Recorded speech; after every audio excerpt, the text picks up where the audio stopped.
요한복음 16장 5절에서 13절 말씀입니다. 지금 내가 나를 보내신 이에게로 가는데 너희 중에서 나더러 어디로 가는지 묻는 자가 없고 도리어 내가 이 말을 함으로 너희 마음에 근심이 가득하였도다. 그러나 내가 너희에게 실상을 말하노니 내가 떠나가는 것이 너희에게 유익이라. 내가 떠나가지 아니하면 보혜사가 너희에게로 오시지 아니할 것이요 가면 내가 그를 너희에게로 보내리니 그가 와서 죄에 대하여 의에 대하여 심판에 대하여 세상을 책망하시리라. 죄에 대하여라 하면 그들이 나를 믿지 아니하며 의에 대하여라 하면 내가 아버지께로 가니 너희가 다시 나를 보지 못하며 심판에 대하여라 하면 이 세상의 임금이 심판을 받았습니다. 내가 아직도 너희에게 이를 것이 많으나 지금은 너희가 감당하지 못하리라. 그러나 진리의 성령이 오시면 그가 너희를 모든 진리 가운데로 인도하시리니 그가 스스로 말하지 않고 오직 들은 것을 말하며 장래일을 너희에게 알리시리라. 아멘.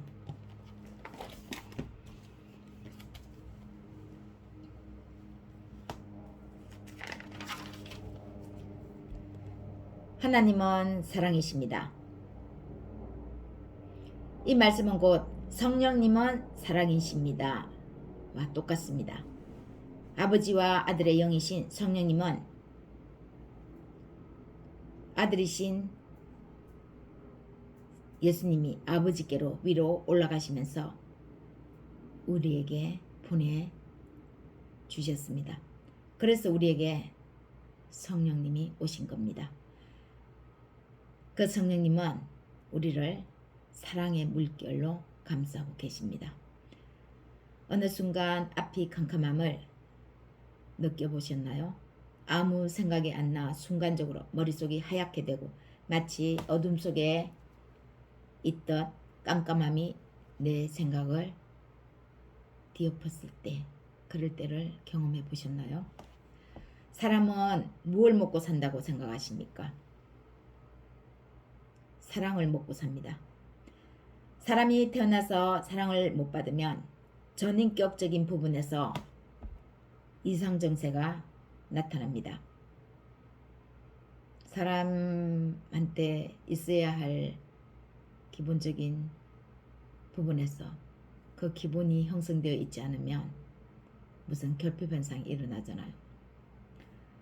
마치 기차가 선로에서 이탈하는 순간 그 기차는 더 이상 달릴 수 없는 것과 같은 것이죠. 고쳐서 가든지 다른 기차에 옮겨 타든지 어떤 조치를 해야 됩니다. 가장 기본적인 가정에서의 사랑의 결핍은 결국 사회 현상으로 이어집니다.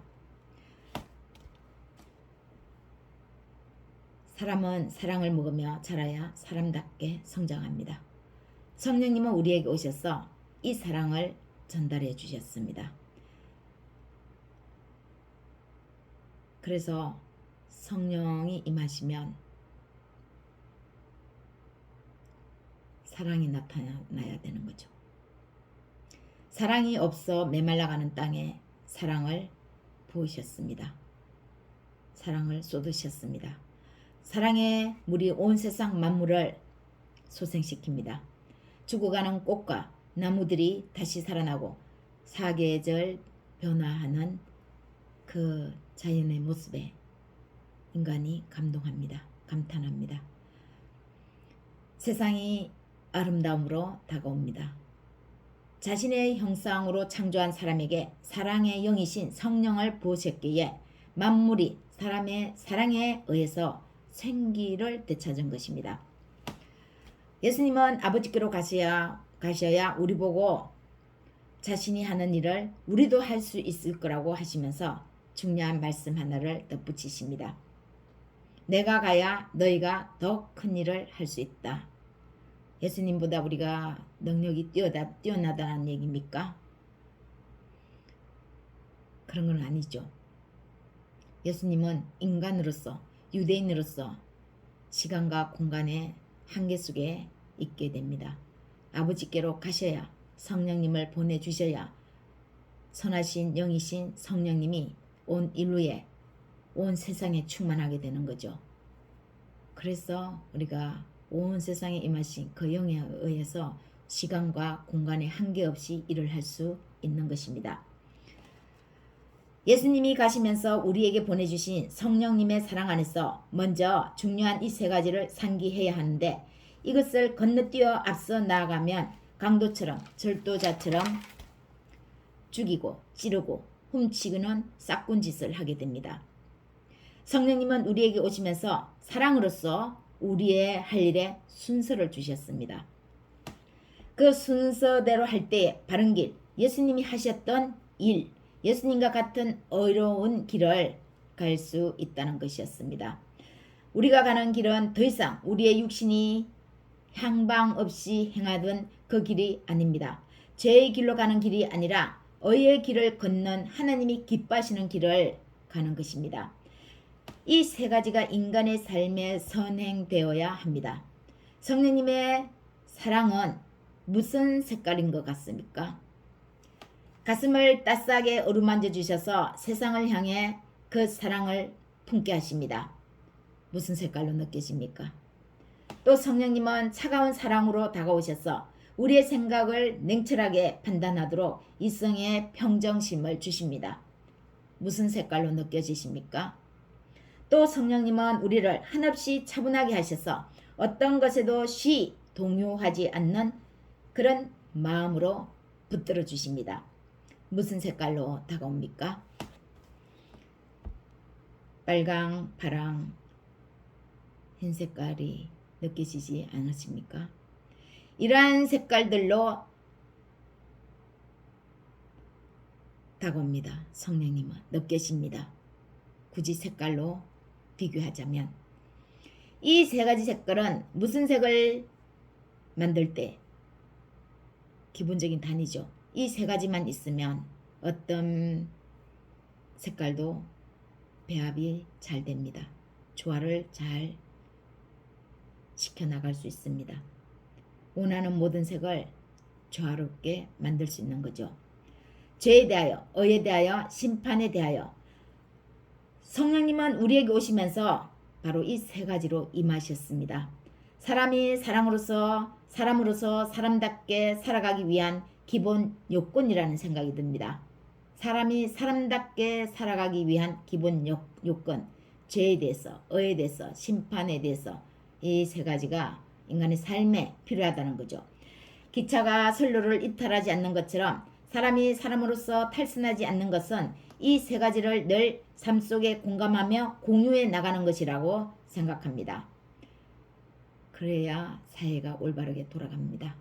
가정이 올바른 기초적인 단위 형성을 잘 해나갈 수 있습니다. 어느 날 하나님의 존전에 앉았는데 저 세 가지 중 이탈한 경로가 있어서 성령님이 우리를 상기시켜 주시면 얼마나 기쁘겠습니까? 얼마나 감사하겠습니까? 무슨 일이 잘 풀려나가지 않아 이유를 몰랐는데 하나님과 나 사이를 가로막고 있었던 저 세 가지 중 하나, 때론 두 가지 상기시켜 주시면 곧바로 문제가 해결되는 것입니다. 실타래처럼 얽히고 썩힌 문제 같지만 이것을 상기시켜 주시면 그렇게 복잡하던 문제도 아무 문제가 아니게 보이죠. 너무 복잡했는데 알고 봤더니 딱 하나의 문제로 드러나는 것입니다. 그리고 그 문제가 보이는 순간 더 이상 그것은 문제가 되지 않는 것이죠. 시간이 해결하게 해줍니다. 유순옥, 지금 네가 하는 그 일이 악인가 손잡는 것이야. 조금 서두르는 것 같다. 조급해하지 마라. 네가 가는 그 길은 올바른 길이 아니야. 내가 너와 함께 한단다. 서두르지 않아도 된단다. 내가 뭔가 서둘렀기 때문에 내 안에 있는 이 서두른 마음에 악인이 악한 생각을 갖고 화려하게 나에게 다가왔을 때 내가 쉽게 손을 잡을 수 있는 거죠. 그럴 때 성령님이 그것은 좋은 방법이 아니야. 네가 지금 급했어. 이렇게 말씀해 주시는 것이죠. 성령님은 이렇게 우리에게 사랑으로 조용히 다가와 말씀하십니다. 또 낙심한 우리에게 어떻게 말씀하십니까? 네가 가는 그 길에 내가 너와 함께 가고 있다. 너 혼자가 아니야. 네가 가는 그 길 맞아. 쉽게 앞이 안 보인다고 했어. 하지 말아라. 그 길 올바른 길이야. 이렇게 해서 하나님은 용기 내게 해주십니다. 우리가 태어난 목적에 대해서, 존재에 대해, 정체성 확립을 위해서는 또 뭐라고 말씀하십니까? 네가 있어서 나는 참 좋다. 그래도 세상에 내가 희망을 갖고 있다. 누구 때문에? 너 때문에. 다시 죽음의 자리에 내려가 있을지라도 살 소망을 갖게 됩니다. 죽음의 자리에서 일어나게 됩니다. 하나님의 이 소중한 음성 하나에. 사랑하는 여러분, 죄와 의와 심판, 이것이 사랑으로 다가오는지요? 예수님은 이 세상을 심판하려고 오시지 않았습니다. 그 심판은 예수님이 우리에게 오신 것과는 상관없습니다. 궁극적인 심판은 예수님은 우리에게 아직 알리지 않았습니다. 아버지께서 아버지의 최종적인 권한에 두셨기 때문입니다. 사람들은 죄의 심판이라고 하면 많이들 두려워합니다. 그리고 기분 좀 나빠합니다. 그런데 성령님은 이것을 우리에게 사랑으로 부어주셨습니다. 우리에게 꼭 필요하고 인간이 인간으로서의 삶을 살아가기 위해서는 이 세 가지가 먼저 인간의 기본에서 형성되면서 이 문제를 해결해 나갈 때 인간의 삶이 지름길로 나갈 수 있는 것이죠. 죄에 대해, 의에 대해, 심판에 대한 것은 우리를 순전히 사랑으로 회복시켜 주시는 목적밖에 다른 뜻은 없는 것입니다. 만약 하나님이 우리를 아예 멸망시킬, 단번에 파멸시킬 작정이시면 우리를 징계하시는 일도 없으십니다. 징계하지 않고 바로 한 방에 때려버리면 되는 것입니다. 징계는 그 다음 목표, 그 다음 하나님이 우리에게 바라시는 소망이 있을 때에 우리를 징계하십니다. 그래서 사랑입니다. 징계가 사랑인 거죠. 근데 이 징계를 잘못 오해하면 심판으로만 치부해 버릴 수 있습니다. 그 다음 것을 잃는 것입니다. 하나님이 우리를 심판하기 위해서 징계하시는 것이 아니죠. 징계를 위한 징계를 하는 것이 아닙니다. 사랑을 위한 징계를 하는 것이죠.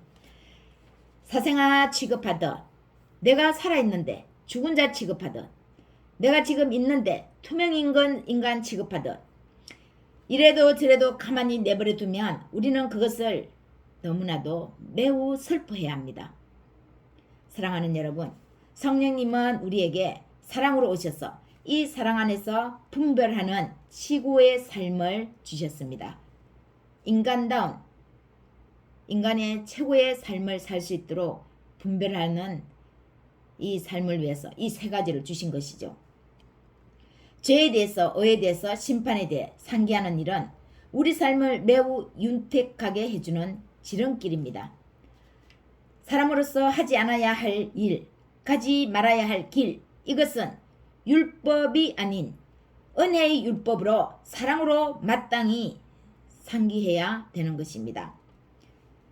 가난과 죄짐을 지신 예수님은 자신의 의를 우리에게 주셨습니다. 자신의 부요를, 그 의를 우리에게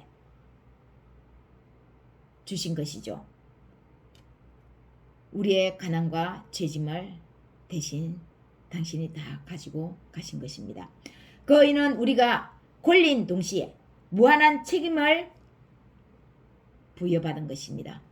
값을 매길 수 없는 그 상당한 값, 그 상당한 값은 엄청난 권리입니다. 그 엄청난 권리는 엄중한 책임도 함께 우리가 부여받은 것입니다. 그래서 죄에 대해서, 의에 대해서, 심판에 대해서 믿지 않는 사람이든 믿는 사람이든 늘 이것을 상기해야 하는 것입니다. 의를 위해 사는 것이 사람으로서 사람답게 사는 것입니다. 사도 바울이 그럽니다. 신령한 자는 모든 것을 판단하나 자기는 아무에게도 판단을 받지 아니하느니라. 누가 주의 마음을 알아서 주를 가르치겠느냐. 그러나 우리가 그리스도의 마음을 가졌느니라. 그리스도의 마음으로 그리스도 안에서 신령한 것을 보고 느끼고 판단이 됩니다. 성령의 불길 안에서, 성령의 그 안에서. 성령님은 가장 깊은 곳까지도 통달하신다고 말씀하지 않습니까? 그러나 우리는 우리 자신도 최종적인 그 심판에 대해서는 함부로 말을 할 수가 없는 것입니다. 우리가 모든 것을 판단하고 보고 느낄 수는 있지만 우리 자신도 우리가 함부로 판단하면 안 되는 것이죠. 다만 그리스도의 마음을 갖는 것만이 우리가 해야 할 일입니다. 우리가 하는 일입니다. 그리스도의 마음을 갖는 것. 사랑하는 여러분, 성령님은 각자에게 분명 오셨는데 그건 동일하게 오셨습니다. 사랑으로 오셨습니다. 이것은 은사가 아닙니다. 성령님이 오셨다면 사랑이 있어야 되는 거죠. 성령님이 사랑으로 오신 것은 성령님의 기본 성향입니다. 하나님의 속성이 사랑인 것과 같은 것입니다. 우리가 무엇을 잘하고 무엇에는 재능이 좀 없는 것과는 분명 다른 것입니다. 이것은 은사입니다. 사랑이라는 기본의 틀 위에 덤으로 갖는 재능, 그것이 은사입니다. 사랑은 기본 성향, 성령님이 오시면 이 사랑은 기본으로 우리에게 있어야 되는 거죠. 이타적인 마음을 가져야 되는 거죠. 이기적인 사람도 성령님이 오시는 순간, 임하는 순간 이타적인 생각으로 사고로 바뀌어야 하는 것입니다. 여러분, 사랑으로 오신 성령님은 우리를 조급하게도 뒤처져졌다고 다그치지도 남들처럼 못한다고 주눅들고도 하지 않습니다. 사랑이신 성령님은 뒤처진 우리를 뒤처졌다 안 하시고 기다려 주십니다. 남들처럼이 아닌 나를 사랑하는 이유, 그것이 왜 나여야만 하는가를 가르쳐 주십니다. 말씀해 주십니다. 진리의 성령님은요. 그래서 하나님은 우리를 인격적으로 대하시기에 성령님을 우리 곁에 보내신 것이 아닙니까? 하나님은 신이신데 그 신이 인간하고 같이 함께 할 수 있습니까? 인격적으로 공유가 안 되는 거죠. 그래서 우리 마음 가운데 오셔야 되는데 성령님이, 선하신 영이신 그 성령님이 우리 마음에, 우리 영혼에 임해야 하는 거죠. 인간의 마음에 왔는데, 인간의 영혼에 임했는데 그게 인격과 상관이 없다면 무슨 사람의 마음을 헤아리고 사람의 마음을 통찰하면서 사람을 어루만질 수 있겠습니까? 죄와 의와 심판을 우리에게 상기하게 하는 것은 성령의 불을 던져 주신 것입니다. 이것이 바로 은혜입니다. 은혜일 때 죄에 대해서, 의에 대해서, 심판에 대해서 인간은 생각하게 된다는 거죠. 상기하게 된다는 거죠. 인간이 무엇에 의해 살아왔는지, 지금까지 인간은 무엇을 추구하고 무엇에 의해서 살아왔는지를 생각하게 합니다. 미래지향적인 인간이 추구해야 할 앞으로의 가치는 무엇인가를 알게 해줍니다. 의입니다. 의. 우리가 발을 딛고 있는 이곳은 하나님의 심판 아래에 유기되어 있습니다. 하나님의 심판 아래에 유기되어 있는 이곳에 하나님은 성령을 부으셔서 하나님의 자녀를 사랑에 의해서 보내신 거죠. 유기된 것을 계속 유기해달라고 기도하든지 하나님의 사랑으로 바꿔달라 하든지 하나님의 성령의 사랑을 받은 자녀에 의해서 기도가 이루어지는 것입니다. 사람다운 삶, 사람으로서의 최소한의 삶과 사람으로서의 최대한의 지구한 삶의 시작도 끝도 바로 이 세 가지에 의해 주어집니다. 그래서 우리는 절제할 수 있는 것입니다. 무분별하게 행동하지 않을 수 있는 것입니다. 성령의 불에 의해 모든 나쁜 것은 활활 태어 태워 우리 없애 나갑시다. 여러분, 우리 모두 이 성령의 불을 받으시기를 예수님의 이름으로 축원합니다.